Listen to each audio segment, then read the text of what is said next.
There are many kind of enemies in Elden Ring, from your standard skeleton to your aggressive boss. One such boss is Maliketh the Black Blade, which begs the question, can you beat Elden Ring if all enemies are Maliketh? Let me explain.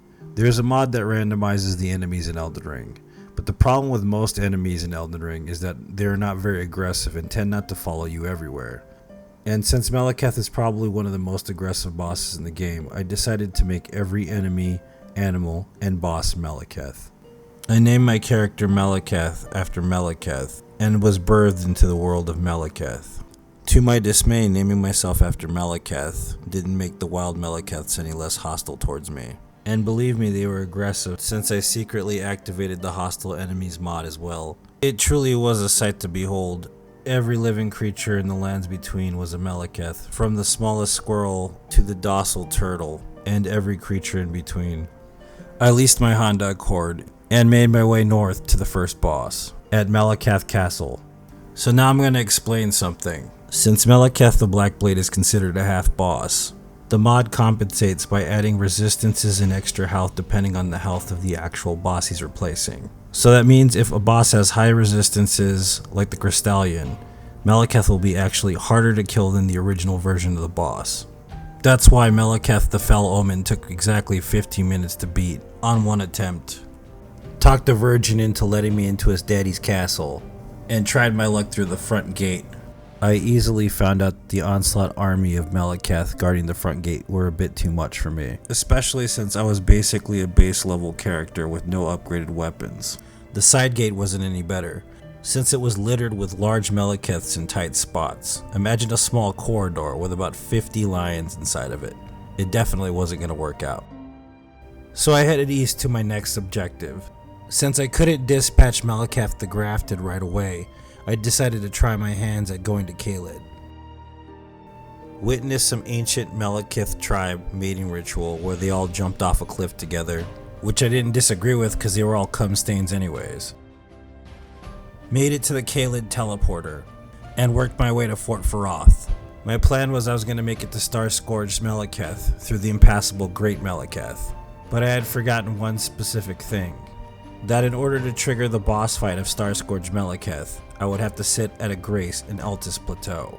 So I quickly switched gears, and headed north being accosted by Maliketh along the way, because like Chucky Finster once said from the Rugrats, life is an endless cycle of punishment and death. My new plan was to get upgrade materials from the Raya Lucaria Crystal Cave, so that I could upgrade my halberd to have enough damage to fight Magma Maliketh at the Ruin-strewn precipice. Crystallion Maliketh took me 30 minutes to kill without an upgraded weapon. It was a gigantic pain in my ass. But after I did, I finally got my halberd up to +6 and I was ready for Ruin-strewn precipice of Maliketh. Another long-winded Maliketh fight that lasted way too long, and we touched the grace at Altus Plateau. To seek forgiveness in the eyes of the universe, it was time to murder another death cat. With our upgraded halberd and the resistances of Star-Scourged Maliketh, we were doing a whopping 81 damage. It took a long time for this boss fight, just like the others so far, so my next move was to go for the Smith's Bell Bearing +2. Having acquired it and upgrading my halberd to +12, I figured it was time to try my sexual magic on Castle Maliketh again, this time making it through successfully. Having made it through the onslaught, I played with this pussy until it fell asleep. Demi Malakat number 2 down, so it was time for the capital. Now this is where there's a big problem here. Since Maliketh's already aggressive as he is, and there's so many Malikeths around him, Draconic Maliketh was kind of a pain in the ass. Because every single time I'd try to fight him, another Maliketh would come in and try to kill me. So what I did was systematically kill Malikeths around him and then get him alone so that I could finally fight him. And the strategy paid off. Now that we had made it into the capital, I was starting to see a pattern here. Seeing as Maliketh is so large as he is, it was becoming impossible to make it through certain corridors. So I had to find ways of cheesing him, like shooting him through the door, and you're going to see a pattern of this happen throughout the run, where I literally cannot go anywhere or do anything because there are too many Malikeths. But this is an all remembrances run, and I did do all remembrances. It's just a lot of cheesing sometimes and kind of a pain in the ass. That's why this run took so long to do. tickled to death Maliketh the first Elden Lord, and finished Maliketh the Omen King. Since we opened the way to the mountaintops of Maliketh, I figured we could finish Maliketh Manor and Maliketh the Lord of Blasphemy. It was getting to the point where this was becoming ridiculous, and I basically couldn't pass through regular areas that I normally could, since Maliketh was too large and he was blocking hallways and doorways all over.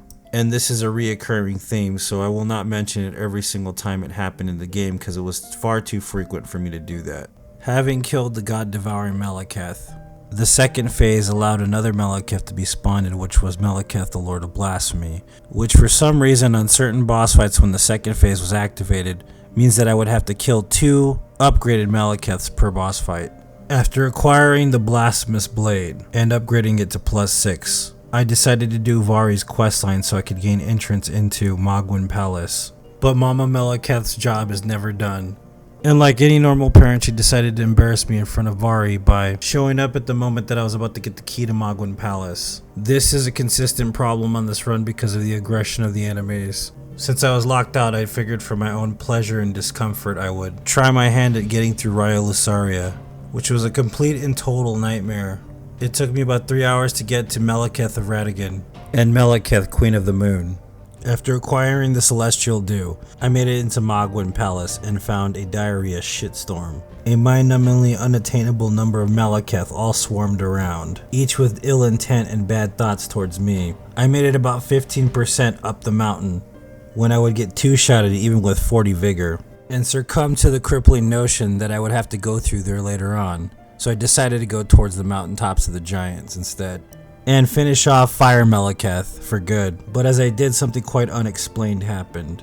The cutscene from the actual Maliketh boss fight played for some reason, and spawned me under the arena, which killed me pretty much instantly, and gave me the remembrance of Maliketh, while also dropping me inside of the Maliketh arena, and then spawning me into Ashen Lindell, which made no sense at all. I felt cheated, I felt robbed, I felt extremely angry and upset, so I warped my way back and proceeded through the next area like I normally would. Yet now I had Maliketh's greatsword and Maliketh's armor set, and was able to traverse the Malikeths between as Maliketh, in a world full of Malikeths. Now there could only be one Maliketh. I had become John Maliketh, and in being John Maliketh, I would exact my revenge by becoming destined death, by killing every Maliketh in the land. With Black Blade in hand, I headed north, towards Castle Sol so that I could start my way towards the Melag Tree. I finished off Commander Maliketh, and I had arrived. I witnessed an innumerable flock of Maliketh swarming and moving and migrating, as if I was filming Planet Earth the Maliketh edition. Every square inch of the Melag Tree was pulsing with life, and with every breath, I prayed to a darker god to give it diabetes or genital herpes. Maliketh, Blade of Mikola, fell to the Black Blade, and I went underground. My next goal was to get the Finger Severer so that I could open up my way to Maliketh, the Natural Born of the Void.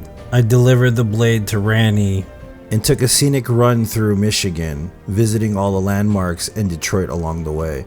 About the time that I got to Maliketh, the Natural Born of the Void, I started to realize that I was going to have to enter Magwyn Palace soon, and I was not looking forward to it. I finished about 4 more Malikeths, including the Valiant Malikeths and the Lich Dragon Maliketh. I'm going to try my best to summarize what happened here in Magwyn Palace. First of all, there are tons of Maliketh, so many so that I cannot run directly to the top. So I would have to lure them out, one by one. I would use the longbow and the great bow to lure them back, and then I would kill them individually. That being said, for some reason, some of them weren't visible, and the only way they would actually physically appear is by hitting me, so I would have to take damage just so they could exist within the world. I think this was another mod glitch that made no sense at all to me, but overall this was torture, and it was the way. And let the genocide fun begin. What my Mela brothers and sisters did not know, that I've abused myself mentally by being a Soulsborne challenge runner for years. That no amount of physical abuse, no matter how sexy it was, would change my mind in finishing this run. Since I have about 2 usable brain cells left. Society warns you about meth and crack, but never warns you about the Souls series and the drug that Miyazaki has created. After over 200 Maliketh murders and 4 hours of climbing a mountain, we finally arrived at Maliketh, the Lord of Blood, which we basically executed flawlessly without getting hit a single time. Maliketh of the Golden Order stood no chance against John Maliketh. Another perfectly executed fight where I didn't get hit a single time. And finally at Elden Maliketh, where we did our 3rd hitless Maliketh fight in a row. Maybe I'm born with it, maybe it's crippling depression. But either way, we had beaten Elden Ring with all enemies, bosses, and animals as Maliketh. Thanks for watching. If you liked the video, please leave a like and a comment. If you didn't like the video, leave a dislike and a comment. See you next time.